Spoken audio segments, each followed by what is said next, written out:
ಈ ಬಿಲ್ಡಿಂಗಿಗೆ septic tank ಮಾಡ್ತಾ ಇದ್ದೀವಿ.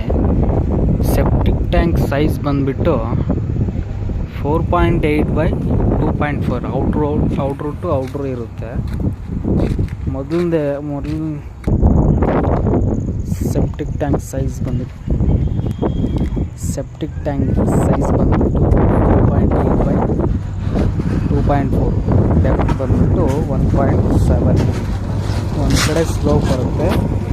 ಮೊದಲನೇದಾಗಿ ಎಕ್ಸ್ಕವೇಷನ್ ಆದಮೇಲೆ ನಾವು ಬೋಲ್ಡರ್ ಹಾಕಬೇಕು. 40 mm ಬೋಲ್ಡರ್, ಒಂದು ಲೇಯರ್ 40 mm ಬೋಲ್ಡರ್ ಹಾಕ್ತೀವಿ.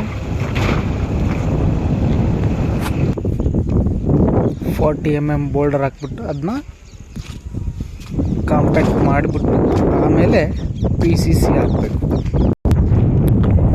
ಅದೇ ಥರ ಈ ಕಡೆ ಸಮ್ ಟ್ಯಾಂಕ್ ಇದೆ, ಎಕ್ಸ್ಕವೇಷನ್ ಆಗಿದೆ. ಅದರಲ್ಲಿ ರೈನ್ ವಾಟರ್ ಎಲ್ಲ ಸ್ಟೋರ್ ಆಗಿದೆ. ಆ ರೈನ್ ವಾಟರ್ ಎಲ್ಲ ಡಿವಾಟರಿಂಗ್ ಮಾಡಿಬಿಟ್ಟು ಅದಾದಮೇಲೆ 40 mm ಬೋಲ್ಡರ್ ಹಾಕ್ಬಿಟ್ಟು ಸೇಮ್ ಸೆಪ್ಟಿಕ್ ಟ್ಯಾಂಕ್ ಯಾವ ಥರ ಮಾಡಿದ್ವಲ್ಲ ಅದೇ ಥರ ಇದಕ್ಕೂ PCC ಹಾಕಬೇಕು.